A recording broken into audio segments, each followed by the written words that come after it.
What's up, everyone? This is Ain't Nobody Squeaky Clean. First off, I want to appreciate or show my appreciation for everybody that's taking time out of their busy schedule to listen to each of these episodes. Really means a lot. And as I always say, in the future, if you feel inclined to join me on one of these podcasts as I expand and grow and get into more technology, let me know. Putting my list together now and always want to give people a forum to discuss what's on their minds. So again, feel free to reach out. You guys know where you can find me. Next, wanted to move on to the topic of the day. So I read where DHS is going to have a partial shutdown due to government funding. If you guys are familiar with how this works, I've been in the government space for the better part of the last 15, 16 years. But the way this works is government funding is approved and then moves forward based off of the budget that they have. And then once the budget runs out, they have to figure out what the new budget's going to be and approve that to move forward. So we've been having challenges, as you probably know, over the last several months. We went through a long-standing government shutdown a few months back, and then they did a partial approval because really all they're doing is kicking the can down the street. Like, they're not essentially approving a budget. What they are doing is approving an extension to give them time to approve the budget. So here we are. So due to lack of funding, there's a partial shutdown. So what does that mean? That means that I'm sure certain jobs are going to be cut or paused until this shutdown is over. But for those of you that are looking for work, it's just another roadblock that's put in place that will limit your ability to find the next opportunity. So what have we learned from all of this? Since about 2008, I've been part of 9 different occasions where the budget was cut, the funding ran out, the project ended, or they just had natural layoffs due to whatever reason. This has impacted me 9 separate times since 2008. And 2008 is when I entered into the government contract workspace. So the problem we have now is that not only is it impacting government contracts, but there are indirect impacts to other jobs. So you may sit there and say, man, my company, thank God we don't do government contracts. Well, I guarantee you, in some way, shape, or form, your company is impacted by the government. So layoffs might hit your doorstep as well. And you'll say, wait, we're doing well. Why are we having layoffs? Well, because this revenue stream down the hall is being impacted. So we got to move some money to them because they're a little more important than we are. And there you go.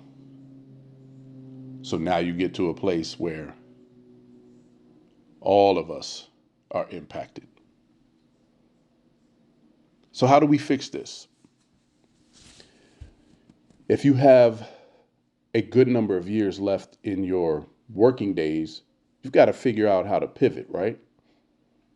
What am I going to be able to do in order to make money so that I can live, so that I can take care of my family, so that I can help my kids with college funding, so I can pay for a vehicle, so I can pay for house and home? What is it that I'm going to do? That's the $1 billion question. And you're not alone. We're all out here trying to figure this out. Me and one of my closest friends on earth, we talk about this probably every single day. We know that everything has pivoted now to, hey, we don't care if you're working or not. You're just going to have to figure it out. Good luck. I've got mine. You guys know that's the top down approach that we have today. And that's the top down approach that we're going to have for the next few years. No one is going to save you. No one is going to give a darn if you are struggling or not. There's nothing they can do. And that's the other side of it, right? Most of the people in your circle, unless you're a multimillionaire, most of the people in your circle are struggling, fighting tooth and nail to hold on to the positions that they still have. They don't know when their positions are going to end. So they can't help you. They can't pass your resume on because they don't have anything. Everything has tightened up. There's no flexibility out here. No one is sitting there with ample funds, popping champagne anymore, having all these elaborate parties and passing out these incredible bonuses. Nobody has that flexibility anymore. So the people that once could help you, hey man, I'm going to pass your resume on, or I'm going to go ahead and talk to HR tomorrow and find out how we can get you in here. Those days are gone. It's amazing if you get a response from anybody nowadays. Not your friends, but anybody who claims to have a job open. You guys ever go to sites like LinkedIn and I don't know if Monster's still around, Dice, sites like that where they have all these job listings. Um, there's a ton of listings, right? I don't know what your experiences have been, but mine, I'm applying to everything that has one word that is associated with my background. And if I get a response from 1 out of 10, that's a heck of a week. That's just a response. There's nothing really going on out here. I actually had an interview for one position, and it was amazing how things have turned. I went in for the interview, I actually physically went in because most of these interviews nowadays are virtual, right? At least the first few. This one was actually in person. I put my nice threads on. I went in there, I was there early. They had me on hold because they were interviewing somebody else at the time. So then they bring me in. I'm, surveying the canvas, looking, okay, I could see myself working in this place. So I sit down in the manager's office. He starts to ask me a couple of questions, and then he pulls his phone out and he's looking at his phone the whole time, the entire time. He wasn't interested in anything I had to say. And they changed the parameters of the job on the fly just to see what my reaction was going to be. And I told him, I don't care if this job is 7 days a week in the office. I'm looking to work. Then the next guy comes in and he's chit-chatting about something that had nothing to do with the job. Gives me about 5 minutes. And then poof. Thanks for coming. Never heard back from them again. And that was just the one that I was lucky enough to get in person.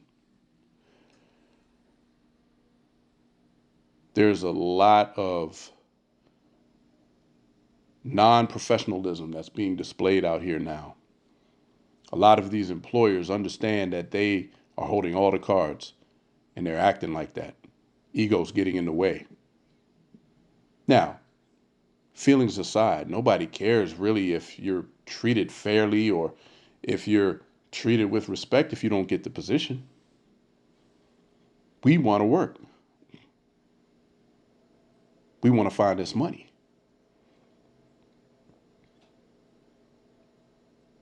But when they call you in and they're not even paying attention to you, don't waste my time.